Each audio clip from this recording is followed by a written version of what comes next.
Санхүүгийн салбараас үзүүлж байгаа зээлийн үйлчилгээ аж ахуйн нэгжийн үйл ажиллагааны тогтвортой байдлыг хангах, харин иргэний амжилтыг дэмжихэд төлөвлөж эхэлдэг. Хэдий тийм боловч одоо байгаа систем нь гурвалсан хэлбэрээр буюу банкнаас банк бусуудад зээл олгож, харин тэр нь ломбардуудад хөрөнгийн их усрыг бүрдүүлэгч сүүлийн дамжлага нь иргэнд өндөр хүүтэй зээл очиж байгаа тул тогтолцоо нь буруу байна гэж үзэж байгаагаа тайлбарлаж байна. Хүн зохих, байвал зохих ёстой хэмжээнд байгаа эсэх. За магадгүй зарим тохиолдолд бас хит их өндөр хүүтэй зээл олгогдож байгаа нөхцөл байдал нь ард иргэдэд бол их хэмжээний хүндрэл учруулж байгаа. Банкус санхүүгийн байгууллага дээрээс нэмээ сүүлийн үед энэ финтекүүд маш бий болсон. Тэгээ энүүн дээр ер нь та бүхэн ямар зөрчлүүд энийг үйл ажиллагааг дэмжихэд ер нь бидэрт бас ямар та бүхэнд ямар дэмжлэг хэрэгтэй юм шиг байна гэж харж байна. Банкуудын томоохон хувьцаа эзэмшигч хамаарал бүхий банкусууд бол нэлээдгүй бий.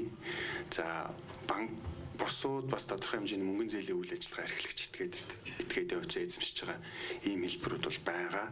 Санхүүгийн зохицуулах хорооны үйл ажиллагаанд банкнаас бусад эдийн засгийн салбарууд ерөнхийдөө хамаардаг. Тиймээс хамгийн өргөн хүрээний зээлдэгч болох банк бус санхүүгийн байгууллагын үйл ажиллагааг наривчлан хянах ёстой.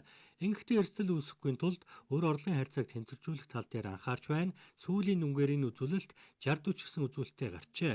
Өөрөөр хэлбэл эргэлтээсээ тавсан зарцуулалтыг гаргахгүй байхад анхаарчээ. Энэ Монголд мөнгө их үнэтэй. Мөнгийг Монгол банк нь 100 төгрөгийг 112 төгрөгөөр зардаг. Тэндээс нь арилжааны банкуд нь аваад 117, 124 төгрөгөөр ард түмэнд зардаг, дамалдаг. Ана 100 төгрөгийг 124 төгрөгөөр зархлаар бас арай чамлалтай байгаа учраас банк бус санхүүгийн байгууллага болон бусдаар дамжуулаад 130 гараа авчдаг. 100 төгрөгийг 130 төгрөгөөр зардаг. Тэгээд нийтээрээ бид өртөө юу инфляц яаж нэг оронтой тоор орох вэ? Ийм эдийн засгийн арифметик бодлогоор. Нийт Монгол улсын санхүүгийн зах зээлийн зөв бүтцтэй болж илүү эрүүл төсөлтөд болсон тохиолдолд ер нь зээлийн буурахын үйл хаалганы идэвхтэй байна. Хэрэглээний зээлтэй холбоотой асуудлууд ер нь бол энэ хүүтэй холбоотой асуудлууд бид нэр одоо тэр стандарт бус шийдвэрүүд гаргахаас өөр арга байхгүй. Ингэж гаргаж ээж бид нэлээд том асуудал, том шинжилгэүүдийг хийн шин. Нийт зээлдэгчийн 70% нь хэрэглээний зээлтэй байна.